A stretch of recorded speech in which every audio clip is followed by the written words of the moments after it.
बिस्मिल्लाहिर्रहमानिर्रहीम। अस्सलाम वालेकुम। आप सभी का इस्तकबाल है न्यूज़ 85 में। आप सभी का खैर मकदम है। और सबसे पहले इलेक्शन कमीशन ऑफ इंडिया की टीम का जम्मू कश्मीर का दौरा, और अब ये टीम दिल्ली के लिए रवाना हो रही है। लेकिन रवाना होने से कबल जम्मू के अंदर एक बड़ी प्रेस कॉन्फ्रेंस, जिसमें इंडिया और इशारा यही मिल गया है कि बहुत जल्द जम्मू कश्मीर के अंदर इंतखाबात होंगे। और इस हवाले से राजीव कुमार, जो कि इलेक्शन कमीशन की इस टीम को लीड कर रहे थे, और उन्होंने कहा कि जम्मू कश्मीर के अंदर बहुत जल्द इंतखाबात होंगे और कोई भी ताकत इन इंतखाबात को होने से नहीं रोक सकती है। उन्होंने यह भी कहा कि यहां डायरेक्शंस दी गई हैं सभी अफसरान को कि वो इंतखाबात के अंदर कोई गड़बड़ भी ना करे, कोई मुदाखलत भी ना करे, और पीसफुली ट्रांसपेरेंसी के साथ ये इंतखाबात होने दे। और बाय एंड लार्ज उनका यही कहना है कि अब इस निस्बत से लोग भी तैयार हैं और वक्त भी है, दस्तूर भी है कि जम्मू कश्मीर की आवाम को अपनी हुकूमत चुनने का मौका मिलेगा। राजीव कुमार ने जम्मू के अंदर इस बड़ी प्रेस कॉन्फ्रेंस के अंदर क्या कुछ कहा, आइए देखते हैं। To conduct elections at the earliest, we are sure people of J&K will give a befitting response to disruptive forces, और आप लोगों का जो उमंग, उत्साह और उम्मीद के साथ अपनी भागीदारी जब भी चुनाव डिक्लेयर होंगे उस समय में करेंगे। Everyone in the field, all state agencies, central agencies, district magistrates, SPs, everyone and including us have been told that सुकून से इलेक्शन हो, जैसे कोई रीपोलिंग की संभावनाएं ना हो, लोगों का फैसिलिटेशन अच्छा हो, और अगर कोई भी डिस्टर्ब करने की कोशिश करे तो उसको जितनी सख्ती से निपट सकते हैं उतनी सख्ती से निपटना चाहिए। Nobody should be allowed to derail the election, क्योंकि वोट की ताकत ही सब कुछ है। We are committed to conduct elections at the earliest. We are sure people of J&K will give a befitting response to disruptive forces, और आप लोगों का जो उमंग, उत्साह और उम्मीद के साथ अपनी भागीदारी जब भी चुनाव डिक्लेयर होंगे उस समय में करेंगे। Everyone in the field, all state agencies, central agencies, district magistrates, SPs, everyone and including us have been told that सुकून से इलेक्शन हो, जैसे कोई रीपोलिंग की संभावनाएं ना हो, लोगों का फैसिलिटेशन अच्छा हो, और अगर कोई भी डिस्टर्ब करने की कोशिश करे तो उसको जितनी सख्ती से निपट सकते हैं उतनी सख्ती से निपटना चाहिए। Nobody should be allowed to derail the election, क्योंकि वोट की ताकत ही सब कुछ है। We are committed to conduct elections at the earliest. Election commission से एक सवाल भी पूछा गया है, एक कश्मीरी जर्नलिस्ट की जानिब से उनसे ये सवाल पूछा गया है कि इंतखाबात का ऐलान या डेट कब होगा, और इस निस्बत से जो सिक्योरिटी सूरत हाल है जम्मू कश्मीर के अंदर, कहीं आप सुप्रीम कोर्ट ऑफ इंडिया से मज़ीद वक्त तो नहीं मांगेंगे। उसके जवाब में उन्होंने कहा कि हम दिल्ली में एक सिक्योरिटी जायज़ा लेंगे और उसके बाद ही तारीखों का ऐलान करेंगे। So thanks from श्रीनगर, ये तैयार है। अब जाके दिल्ली में थोड़ी फोर्सेस की अवेलेबिलिटी की रिव्यू हम लोग करेंगे, उसके बाद आपको बताएंगे। और जो डेडलाइंस हैं, दूसरे टाइमिंग के बारे में पूछा, तो जैसे मैंने पहले कहा कि समय बिल्कुल राइप है, और हम जो भी पुरानी उपलब्धियां हैं उनके ऊपर में बिल्ड करने के लिए तैयार हैं।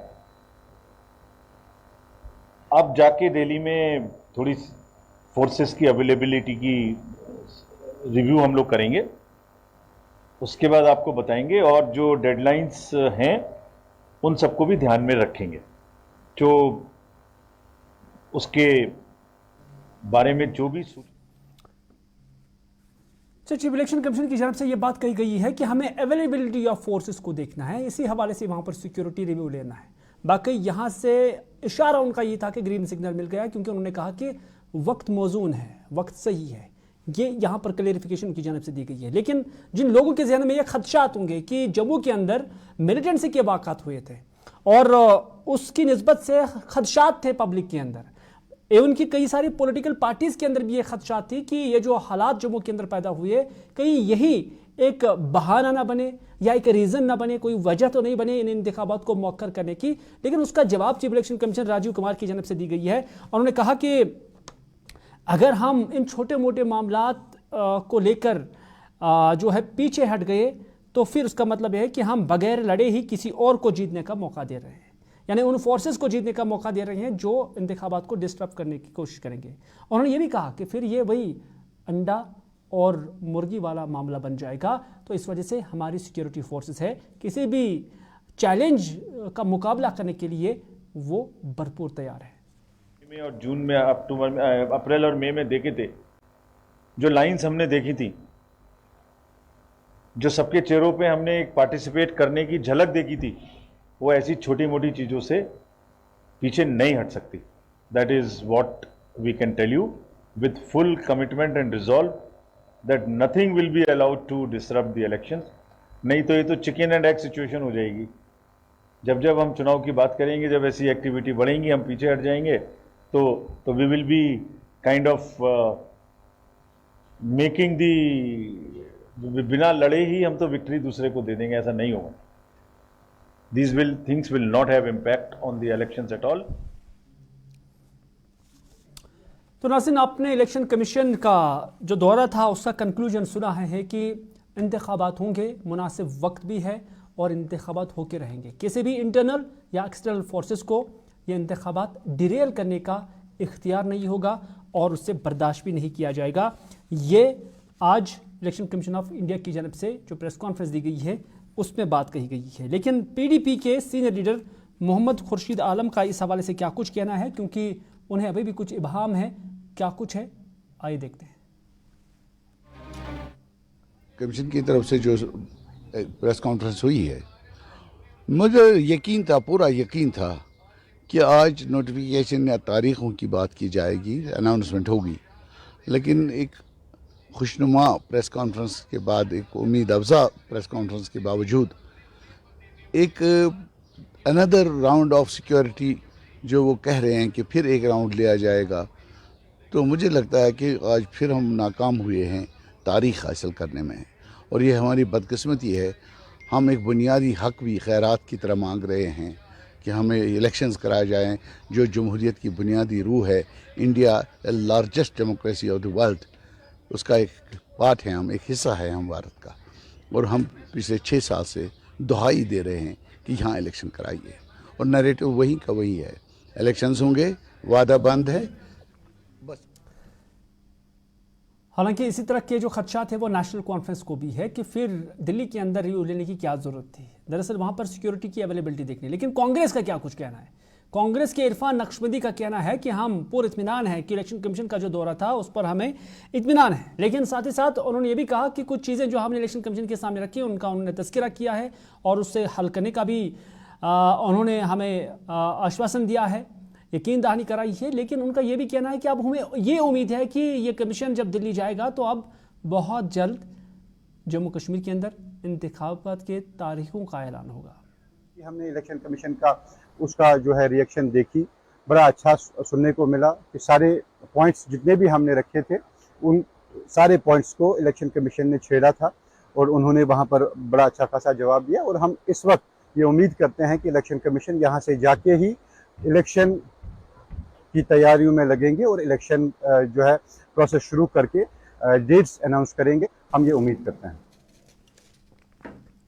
नाज़रीन, खबरों का सिलसिला लगातार जारी है। न्यूज़ 8 आप देख रहे हैं अपने मेज़बान मीर हिलाल हांजुरी के साथ। यहाँ पर रुकते हैं, एक छोटे से तजारती वक्त के बाद आपको दिखाएंगे कि मीर वाइज कश्मीर मौलवी मोहम्मद उमर फारूक ने क्या कुछ कहा है वक्फ कानून में तरमीम को लाने। काफ़ी अहम खबर है, काफ़ी अच्छी खबर है। आप बने रहे हमारे साथ न्यूज़ 8 में। लेकिन यहाँ पर रुकते हैं एक छोटे से तजारती वक्त के लिए।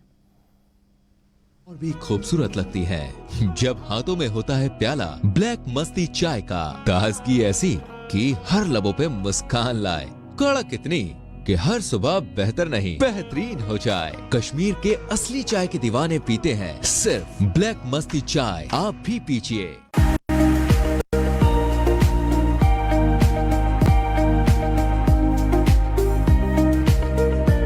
ये ऑटो जो है शोर भी बिल्कुल नहीं है, पोल्यूशन भी कुछ नहीं है, आराम से वो लाइक अ कार सफर इसमें कर सकते हैं और कस्टमर के लिए भी फायदा है और जो ड्राइवर है उसके लिए भी बहुत फायदा है। बैटरी पे सस्ते रेट हम कम पान बैटरी पे स्पीड असल जो ये पियाजो इलेक्ट्रिक ऑटो है ये सवारियों के लिए बहुत इजी होता है, ये बेनिफिट ये बरोबर कंफर्टेबल की वारंटी भी है कंपनी की तरफ से। जो खरीदना चाहे उनको कुछ नहीं है, सिंपल उनको हमारे पास आना है, उनके पास आधार कार्ड पैन कार्ड होना चाहिए। डाउन पेमेंट हमने बहुत कम रखा है, हम उनको फाइनेंस करेंगे, हम उनको पूरा करेंगे, हमारे लोग पूरी मदद करेंगे, उनको ज्यादा से ज्यादा बेरोजगारी दूर करेंगे। Authorized dealer Kashmir motors, Sangrama Sopore, head office Sonwar Srinagar. Bathroom की पाइप हो तो परेशानी, किचन की पाइप ब्लॉक हो तो परेशानी, ड्रेन भराई हो तो परेशानी, लेकिन अब हर परेशानी को करें बाय बाय। श्योरेट का ड्रेन क्लीनर अपने घर लाएं जो करे बाथरूम, किचन और ड्रेन की पूरी सफाई और दे आपको हर परेशानी से बड़ी राहत। श्योरेट drain cleaner, surety for super hygiene.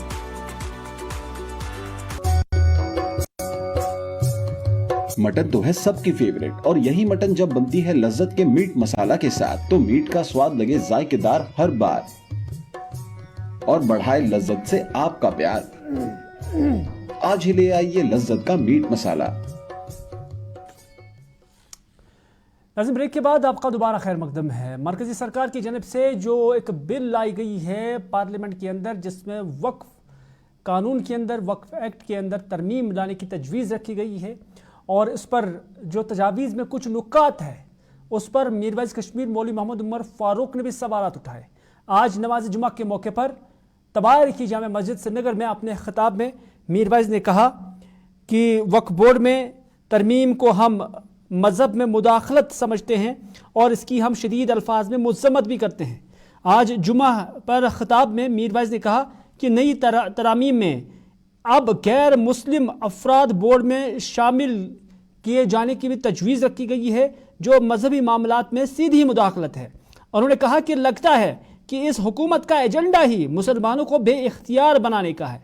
उन्होंने कहा कि हम इस बिल पर नज़र रखे हुए हैं और अगली मुत्तहदा मजलिस उलमा की मीटिंग में इस मसले को भी उठाया जाएगा। तो पता कि पार्लियामेंटस मज आव हिंदुस्तान किस पार्लियामेंटस अंदर बिल अन वक्फ बिल युस अमेंडमेंट खतर आव तो वन सह जॉइंट पार्लियामेंट्री कमेटी आई तश्कील दिन तथ मज आई तथ मज बहस कर तथ मज प्रपोज करान कि जबरदस्त तब्दीली अनियो सा वक्फ के मामलातन मन, यानी उस वक्फ एक्ट वक्फ के मामलात अत करियो सा तब्दीली, अमिक यम लॉज अमिक एक्ट यम करियो सा तब्दील। प्रपोजल कि गैर मुस्लिम अनियुक सा अत वक्फस अंदर युतु योत नी गैर मुस्लिम है कि पगह वक्फुक CEO ति बनित, जिम्मेदार ति बनित। यह परेशानी युजन वक्फ के हवाले तिकाज मामल शरीयतुक दीनुक, यह मुसलमान सुंद हक, यह मुसलमान सुंद फैसले कि यह वक्फस का जायदाद वक्फ करान यह वक्फ आसान लिल्लाह ताला, अल्लाह ताला सुंद खतर कह चीज बह वक्फ करा दीनी मामलातन मज। मगर अत मज तुम वो यह जंग चान ब्या तशवीशनाक यमो रिकमेंडेशन कर्म सो कि डिस्ट्रिक्ट कलेक्टर यानी DCS हसा वन इख्तियार दिन कि सह हसा कर फैसले। मान लो पगह अगर कह तजाद वोत, कह मस्जिद कह जमीन वक्फुक, मुसलमान वन कि यह वक्फ जमीन, सरकार वन कि नसा यह सरकारी जमीन, फैसले कुस कर? फैसले कर DC डिस्ट्रिक्ट कलेक्टर। तो पथी आजकल कित फैसले गसान हुकूमत किस दबावस अंदर तुम वुचान, इत अंदर वुचान जम्मू कश्मीर अंदर एक तरफा फैसले कर इथे कन हिंदुस्तान हालात तुम पता कत्या मामलात गई, मस्जिद कचा जमीन आव नीन मुनहदिम आय कर यह बोड़ मामल पगह ये वक्फ जमीन पे तनाज़ गह सवाल वथि वन कर फैसले डिस्ट्रिक्ट कलेक्टर युजन हुकूमत किस असरस तहत आना सह मुलाजिम हुकूमत, इसलिए यस अमिच पार्शलिटी सह कत रोज कायम। यह ब्या मामल। त्रीम चीज कि मामल सिर्फ वक्फ लैंड को योत कि मस्जिद तम जमीन तम तक हत बज मस्जिद वनक हिंदुस्तानस अंदर यमन कागजात यमन पेपर वन वन पगह तुम अनु सा पेपर दपन यह हसा सरकार जमीन ये पे मस्जिद बनो अत ओसुक 200 वरी ब्रो 300 वरी ब्रो फलान इबादत गाह कायम फिस्तान इबादत गाह कायम। यह सोरी तुम पता अत तनाजुरस मज कर हुकूमत करान क्या Yemen policy divide and rule अस होशियार रोजुन यमो हरबो निश यमो हथकंडो निश। अगर मानो यमो यह लॉ इस डिस्क्रिमिनेटरी लॉ अगर यमो यह पास कोर बहरहाल यह सारे मुसलमान पे फर्ज कि तम कर सारी मुखालफत तिक मामल दीनुक मामल। अगर ये वक्फ से मुतलिक तरमीमी बिल पास हुई या कानून बन गया तो फिर हर किसी मुसलमान का ये हक है कि वो इस पर इसकी मुखालफत करे। ये मीर वाइज कश्मीर मौलवी मोहम्मद उमर फारूक का कहना है। लेकिन इधर PDP सदर महबूब मुफ्ती ने आर पार तिजारत जो साल 2005 में शुरू किया गया था जब जम्मू कश्मीर में मुफ्ती मोहम्मद सईद की सरकार थी और मरकज़ में अटल बिहारी वाजपेयी की सरकार थी, तो उन्होंने कहा कि अब उस तिजारत में साल 2021 तक जो चल रहा था में जो अफराद तिजारत पेशा थे, जो तिजारत कर रहे थे, जो बिजनेसमैन थे, आज सरकार उनसे उनका इनकम टैक्स उस बिजनेस का मांग रही है। और उन्होंने PDP सदर महबूब मुफ्ती ने आज श्रीनगर के अंदर एक प्रेस कॉन्फ्रेंस में न सिर्फ इस मामले की मजम्मत की है बल्कि PDP सदर महबूब मुफ्ती ने आर पार तिजारत को बंद करने की भी सख्त अल्फाज में उस पर अफसोस का इजहार किया है। मीडिया से बात करते हुए उन्होंने कहा कि जम्मू कश्मीर की तारीख में लोगों की कुर्बानियों से कोई सिला अगर मिला था तो वो ये आर पार तिजारत का आर पार रास्ता खुलना था और फिर आर पार तिजारत से सैकड़ों लोगों को रोज़गार मिलना था। उन्होंने कहा कि महबूब मुफ्ती ने कहा कि उन्होंने इस सिलसिले में वज़ीर दाखिला को एक ख़त भी लिखा जिसमें उन्होंने वज़ीर दाखिला से मुदाखलत की अपील की है और आर पार तिजारत को फिर से बहाल करने की भी मांग की है। 2 रास्ते 2005 में जिनकी शुरुआत हुई थी जो खोले गए थे, उसके बाद 2008 में इसमें कारोबार चला था और करोड़ों रुपए का इसमें कारोबार हुआ और इसमें सैकड़ों की तादाद में लोग जो हैं उनको रोज़गार मिला, इसके साथ जुड़ गए। पर बदकिस्मती से 2019 के बाद ये अचानक से इसको बंद किया गया, ट्रेड भी ख़त्म किया गया और जो इसमें जब आवाजाही शुरू हुई थी तो उस वक्त खाली यहाँ के लोगों की ख्वाहिशात के लिए ये एक बहुत बड़ी चीज़ ही नहीं थी, बल्कि जो हमारे आपस में इस कश्मीर और उस कश्मीर में एक दूसरे को लेके कुछ शक व शुबात भी हैं, वो भी दूर हो गए थे। मगर ये जब से रास्ता बंद हो गया है, ट्रेड बंद हो गया है, तब से हमारे कई लोग जो इसके साथ वाबस्ता थे वो बेरोज़गार हो गए हैं। और अब आफत ये है कि आपको याद होगा ये ट्रेड जो है इसमें ये बार्टर सिस्टम था और इसमें जो है कोई फ्री था, इट वाज फ्री ट्रेड, इसमें कोई वो टैक्स की गुंजाइश नहीं लगाई गई थी उस वक्त और बार्टर सिस्टम था, यहाँ से एक चीज़ जाती थी, वहाँ से एक चीज़ आती थी। तो इसको अचानक से बंद किया और आज पिछले कुछ अरसे से इनकम टैक्स ने इन लोगों के, पहले तो आपको याद है कि सैकड़ों रेट्स डाले गए, इनके ऊपर छापे डाले गए, कोई उल्टे सीधे इल्ज़ामात लगा के, उसके बाद इनकम टैक्स की इनको अभी नोटिस आती हैं, इनको बुलाया जाता है इनकम टैक्स दो, GST दो, और वो पूरे जो भी ट्रेड आज तक हुआ है जो 2008 से लेके 2019 तक हुआ है उस पर टैक्स की डिमांड कर रहे हैं। तो आप मुझे बताइए, किसी ने 5 करोड़ रुपए का अगर कारोबार किया है तो नाज़रीन, News@5 में बस इतना ही। अपने मेज़बान को दीजिए इजाज़त, इस वादे के साथ कि अगर ज़िंदगी रही तो आपसे फिर होगी मुलाकात। तब तक के लिए खुदा हाफिज़, फ़ी अमानिल्लाह।